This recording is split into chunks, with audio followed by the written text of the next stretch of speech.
What is up, everybody? Welcome to the Hearts of Iron 4 Beginner's Guide. We got ourselves a little co-op multiplayer game with Dapeeks here. How you doing? And he literally just downloaded Hoi 4. You may know him from some of the Warships videos, but we are going to show him how to play the German rig. So what we're going to do first is we're going to go over everything. So you look at Okay. the top left, you see your flag, right? Mm-hmm. Okay, so going along the top board, you can mouse over it. There's political power. Political power Yeah. is how you get stuff done. You have a base gain. What you do is you can use it to research national focuses, which we'll talk about later. Appoint advisors, change your manpower, trade, production laws, enact decisions, justify war goals. You can boost party popularity. It's a very useful resource. Okay. Basically, it's how the game goes. There's a couple things you can do to boost political power. Some things change it. Like you can see Adolf Hitler gives us plus 25% because he's a dictator. So the next, Is there a way to whenever I try to mouse over, it just brings me to the top of the map? Is there a way to not have that happen? um, We're just gonna deal with it. uh, it's kind of a, as long as you're not putting pressure up towards the top of the box, it shouldn't move the map.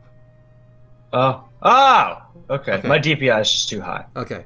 So the next number, the one with the kind of the justice scales, is stability. Basically, this is a representation of how the country thinks about your government.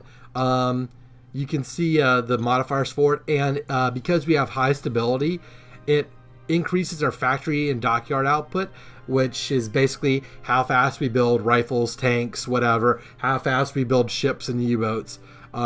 Consumer good factories, we'll talk about that in a bit, but the fewer consumer good factories you have, the better. Basically, it's the amount of industry you can use for the war machine versus how much to build toys for the children and all that sort of stuff. Political, also it Yeah. boosts your political power gain. The next one with the Okay. flexing arm is war support. Basically, higher war support, the better. It affects how fast you mobilize men and your command power. The command power is a little red phone. You use that to promote generals and do special abilities. Mobilization speed. So whenever you change your conscription laws, you don't get all the manpower instantly. You know, your people have to go to the offices and sign up and get fitted for uniforms and all that. So mobilization speed is basically how quickly you can get to your max manpower whenever you change a manpower law or get some manpower boost. Okay? Okay. The one with the men is manpower. This is basically how many soldiers can fight. If this gets to 0, things get very bad. Okay. I could imagine. I'm sure you can imagine that. The little boat thing is convoys. Convoys you use to trade for resources, keep supplies in disconnected areas. So if we were like Great Britain with colonies all over the world, we'd be using a lot of convoys to supply our colonial troops. And also you use them for naval invasions. You have to have convoy for naval invasions. Okay. The next one is factories. Is basically just an industrial number. Later in the game, there will be another box up here, which will show how many nuclear warheads you have and how Okay. fast you're making them. So moving on to the little red phone, that's command power. That's what allows you to promote your generals to give them new abilities, and they also have different abilities. Like if you have a fortress buster general, you can use siege artillery to do more damage against forts, stuff like that. So, what's that? I said okay. Yeah, army. In Army, Navy, and Air experience, you can spin that to change your division templates, to make better variants of your tanks, planes, destroyers, whatnot. Okay, so that's all the resources. And then in the top right is the date, the time, the date, and the speed. The globe with the percentage, that's world tension. That's very important. We'll get to that later. But so that's all that. So that is the resources. So let's click on all the buttons now. Clicking on the flag that says German Reich, that pulls up your political screen. So click on the flag. Okay. You see your leader, which is Mr. Toothbrush Mustache himself. You can see which national focus you're choosing, which we haven't picked one. That little bar tells you how much time you have. You see it says saved 1 out of 10 days. If you don't pick it right away, it stores some up, so that way you don't fall behind just because you haven't picked it right away. Although you can, in single player, can have it set where it pauses whenever you finish it, which is how I normally play. But this is just good for multiplayer games, and you have to multitask. National spirits, you get those from national focuses or different things. They just add different bonuses. So like, because we lost World War I, our ideology drifts faster than normal. And you can see some other ones. MIFO bills are a decision we can make. Then the little pie chart and the box next to it is our government, our ideology, and if we were a democracy, it would tell you when the elections are. So as an American, it would say November, whatever, of the 4th year, or that sort of thing. We don't have to worry about that. Yeah. This is a screen. You only want to look at this to see if someone's boosting their popularity or if you're trying to switch ideologies or whatever. But the National Socialistische Deutsche Partei, the Nazis are in charge. The 2 buttons underneath it, manage occupied territories and manage subjects, that'll become more important. Subjects are if you have puppet states, so if you're America, the Philippines, if you're the British, the Commonwealth, that sort of thing. Occupied territories, once we start conquering shit, that's what that has to do. You can change your laws to get more or less resources, more or less resistance, which basically blows up your factories. So now these buttons here, laws and government, this is one of the main things you spend your political power on. The first one, so the going left to right in laws and government, conscription laws. It's not necessarily the higher the better. So volunteer only is the highest you can get without limited conscription, which we're on, is the most without any debuffs. Extensive conscription increases training time, and then you start to, the higher you have to go, the more penalties you take. So service by requirement, obviously adversely affects your factories. All don't serve sucks. Scraping the barrel is trash. And there's also requirements for them. And you see how the political power cost goes up from one to the next, right? How extensive conscription is 150, but like all adult serve is 450, right? Oh, okay, yeah. So it's basically, it costs 150 for each like rung on the ladder, right? So you only want to move one at a time. There's no reason to jump unless you change. Why would anybody pick nation? Pick what? Disarmed nation. Is there a reason? Countries like America start with it. So that's why. Okay, the next one is your trade laws. Basically, this the natural resources you have, so like oil, aluminum, rubber, steel. There's a couple more. Basically, there's the amount that it's producing in your country, and resources to market. So like how ours, we have 25% resources to market. No matter what we do, we can't use 25% of our steel, for instance. But that allows other people to trade for it. If they do trade for it, then we get the resources. These laws I don't normally change. Usually limited exports is good enough, so you're good with that. Usually won't change these. Mobilization laws, very important. You want to get to the higher the better, but unlike manpower laws, you can just jump from one to the other and it's the same cost. How do I get to all this again? I'm confused. Call what? Mobilization laws. How do I get to it? It's okay. Click on the flag. Yeah, I'm there. And then laws and government. It's the icon with the 2 rifles crossed. Okay. Okay, so what? So we have manpower, exports, mobilization. War economy is a good one to have because it lets you produce factories faster, and it also reduces consumer good factories. But now with the new update, if you do total mobilization, you see it reduces your recruitable population percentage. Mm-hmm. There's a decision, which we'll get to next, which allows women in the workforce, which negates that for, I think it's a small stability hit, so it's totally worth doing, but we'll do that later.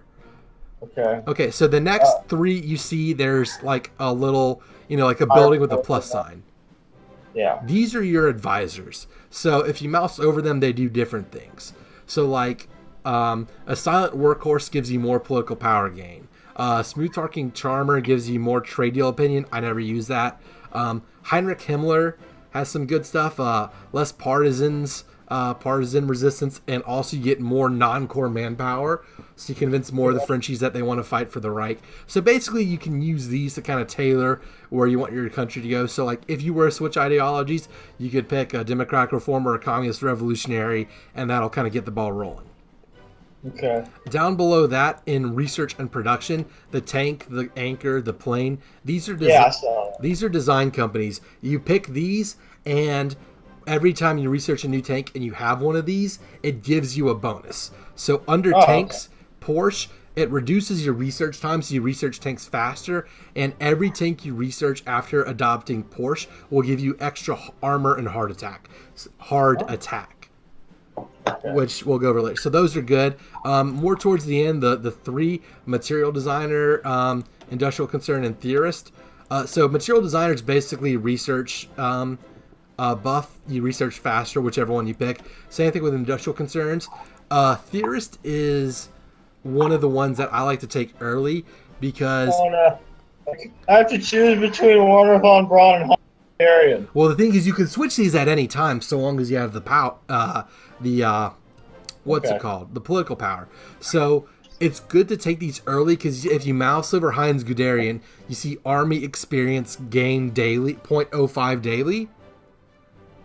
That's good for the pre-war years, so you can get army experience and make your divisions what you want them to be without having to fight or train troops. So that's good.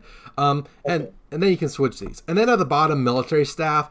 Basically, these just give you buffs, or these give you buffs in certain area of attack. So like under military staff, you can get more organization, attack, or whatever.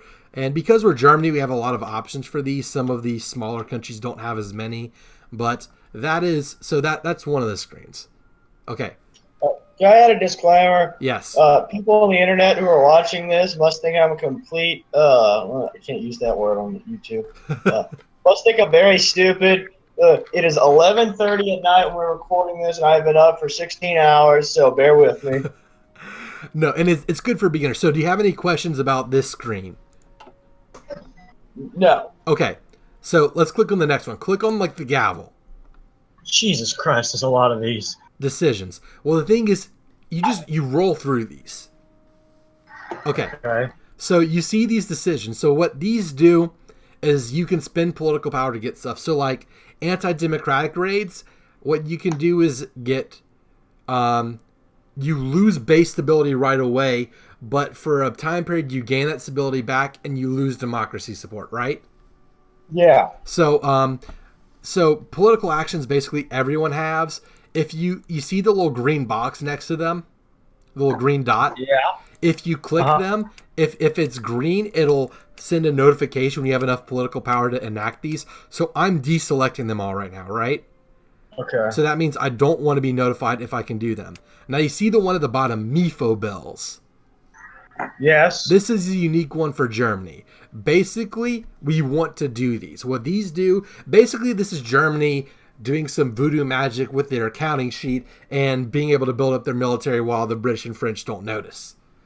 Amen. So so you see how it has the envelope with the green check mark? Yes. Click on it. Okay. Okay, so it says completed. We'll get a notification, so whenever we can redo it. What it does is it reduces our political power gain ever so slightly. So basically what a good idea to do is just keep hitting it until we can't anymore. We'll stop gaining political power, but it'll be worth it for the military buildup. So, okay, so that's this one. This is, not near, the political screen is very involved. So the next one, research, right? Yes. Click on research. This is straightforward. You pick technologies. So if you open it, and you see there's a bunch of different tabs, and there's years, right? Mm-hmm. You don't want to research stuff ahead of time because it's more expensive. So go to the one that's like the wrench and the screwdriver, second to the right, engineering. I'm lost. Are you on the research screen? Yeah, I'm on the research. I'm on infantry. Okay, you're on infantry.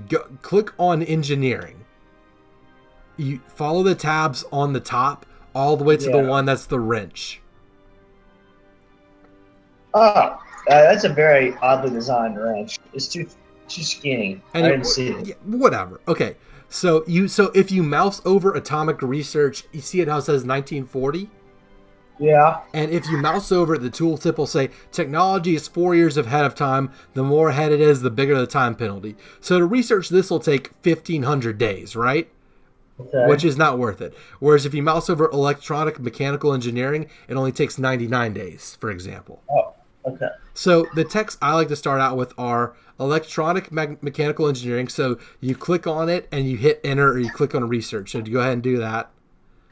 Okay. Do that one. Then under the industry tab, the one to the right, the one with the factory. Okay. Okay, so basically you want to do all of these. The synthetic oil, only if you need it, but as Germany will need it. So click on basic machine tools. Select basic machine tools. Okay. Construction 1.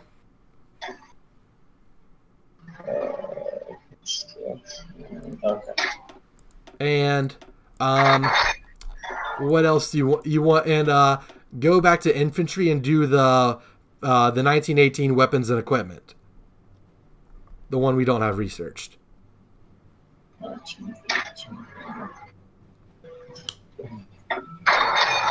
Okay. Okay. So basically, electronical mechanical engineering, that line basically, and the branch to the right reduces research time. So of course you want to get that ASAP, right?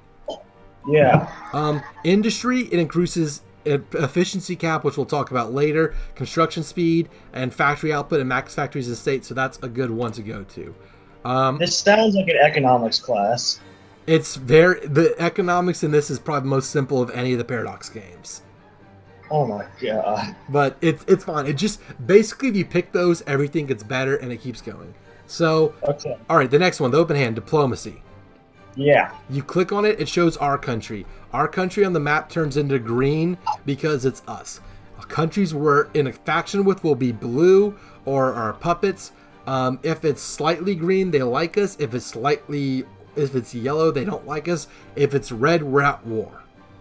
Okay. So there's nothing right now. So let's go. So click on Italy while you're in the screen, right? Okay. You can see. Okay, we're just gonna go through all these buttons this episode. So it's gonna take a while. So you see, they have the first one. It says they're fighting an offensive war against Ethiopia, right? Yes. And then they're guaranteeing the independence of Albania. So basically, this will show you who everyone's fighting, who's in a faction together, who's their puppets, if they're justifying war goals, boosting popularity. This will tell you what countries are doing. You can see which national focus they're doing, and then if you see on the right, there's all the stuff we can do with Italy, right? So basically, this is where you interact with other countries. You can do a bunch of stuff. We'll talk about all these later. Now click on details. Okay. You can see Italy's national spirits. Basically, this is where you see Italy's political. You can see Italy's political stats, and you can see how much manpower they have, their divisions, their ship. This is where you get the info on navies. And notice how it's arranged for divisions. That gets better based on your decryption versus their encryption. So basically, this diplomacy tab is what you use to look at everyone. You can see their opinion of you, your opinion of them, their war support, their stability, their party breakdown, all that stuff. So this is how you see the politics of every other country and how you can declare war outside national focuses or ask them to join your faction. This is where you do a bunch of the diplomacy of the game. Okay. All right. So the next screen is trade. Okay. this is where you get more resources. Basically, so you see under each resource it says extracted, imported, exported, production, right? So extracted means how much you generate in your country. Imported means how many you bring in boats. Exported is how much you send out. Remember our trade laws? That's where the trade laws go into effect. Exported. Okay. And production is how much we use in our factories. Okay. So you see how aluminum has a green number, right? Oil, red. Oil's red and tungsten is yellow. So aluminum's a green number. That means we have an excess, nothing we can do about it. Oil is red. So if we click on the oil tab, it shows us a list of everyone that we can trade from, right? Oh, come on. The oil. Oh, okay. Yeah. Yeah. Yeah, okay. So and Venezuela. so yeah, Venezuela is a good one to trade with because they're fascist and we're not going to fight them, right? Yeah. You can see how much they have available to export, how much they are exporting. The delivered is how much that goes to you, and the convoy shows you each 8 oil will take 6 convoys. So we have a deficit of 16 oil, right? So if we were to trade with Venezuela to raise our oil deficit, we would require 12 convoys. So if you click on Venezuela, it will show you how much you can adjust, how much you want. It's in increments of 6. If you click on the arrow, it'll move, and if you shift click on the arrow, or if you control click on, if you click on the 0 or on the 78, it'll set it to, I don't know how to do this. Basically, click on the little button above the slider that will basically just auto set. It'll get all the oil you need from Venezuela. And so, I enact the trade. So if you, the same thing with oil, with rubber, if you want to do that. So just pick someone to trade with, click on the clipboard, and then click send. Who's somebody that we like? Siam might go fascist. Siam sometimes sides with the Japanese, so they're a good trade partner. Good deal. All right, so tungsten, right? I press send. Yes. There we go. And you'll notice on the board there's a little green highlighter that shows we're trading with them. It shows they're delivering 8 out of 8 tungsten or rubber. Argentina for tungsten. What's that? Argentina. They like us. Well, tungsten's, well, here's the thing. You have to think about it. The supply lines. It's a lot easier for tungsten to get here from Sweden. Okay. So, but tungsten, because it's yellow, that means we have an excess. We could afford to trade fewer tungsten from Sweden, right? Yeah. So if you click on the board and you click send, it'll reduce the amount we're taking in. Okay. Okay. So the next buttons we'll just run over because these are just in the icons. The little excavator's construction. These are your civilian factories. Okay. So you see it. So the top left, it says we have 28. We own 28. We get 0 from trade. As people buy our resources, we'll get civilian factories from them. Construction speed. It shows the modifiers and it shows you how many factories you use for consumer goods, how many you got for trading, and then whenever you're building stuff, this will be the build key for that. We'll do this in a future video. Likewise, the production screen is your military production. The hand holding the wrench. Yeah. We'll deal with this. We'll deal with this in a future. Oh my gosh. We'll deal with this in a future episode. You think, oh my gosh, now this is a lot better than it used to be. Scharnhorst. Yeah. So that's the production screen. Now the next one, recruit and deploy. The tank with the arrow. Okay. This is where you train new divisions, where you can design them and everything. Again, we'll do that in a future video. But you notice that the reinforcements and the upgrades and the little buttons with the yellow, right? Yeah. This shows your equipment priority. So if there's a deficit, or if there's a deficit, it'll show where the new production goes to. So, like, say I set the upgrades to green, right? Mm-hmm. So that means what will happen is when we switch from like infantry equipment 1 to infantry equipment 2, it'll prioritize giving the new stuff to the upgrades. So usually, Oh. I like to put both reinforcements and upgrades at green, so that way, you know, our troops in the field will get the STG 44s, while the scrubs training in Berlin will have to deal with the old crap. Okay. So that you know, you train in a Panzer II, you go fight in a Panzer IV or stuff like that. Yeah. And finally, the last tab, the little, I don't know what it's supposed to be. It's like a box. Oh, it looks like the logistics tab, right? Okay. Basically, this shows your equipment shortages and how much you're producing and how much you have stockpiled. Whew. So you want these numbers to be green. You don't want them to be red. You can kind of see similar numbers in the production screen. But this is basically a quick glance to see, oh shit, I need more infantry equipment. Time to build more factories for infantry equipment or switch factories over, right? Yeah. Okay. Finally, let's go over to the right. Army, Navy, and Air overview. This is basically where you command your troops, or where you can see an overview of each branch underneath the date. The music note, you can choose, you know, which song from the soundtrack you want to listen to. Main menu, help, and yeah. So that's most of the stuff. In the bottom right is just different map modes. We'll talk about those later. So I think we basically covered. I mean, we covered all the stuff in the top bar. So any questions? Or we'll cross the bridges when we come to them. Yeah, we'll cross those bridges later. Okay, so I hope this was also kind of helpful, just general overview for everyone watching. If you have any questions, of course, feel free to leave a comment. We'll try, you know, maybe we'll go over in a future video. If not, I'll try and respond to it in the comments as quickly and as accurately as possible. Hopefully this helps you. Hearts of Iron, it looks challenging at first, but once you get the hang of it, it just comes secondhand after a game or two. So that is all we're going to go over in this guide. Please feel free to, if you haven't done so already, please leave a like, consider subscribing to the channel, following me on Twitter. Yeah, subscribe to this guy. He's a good guy.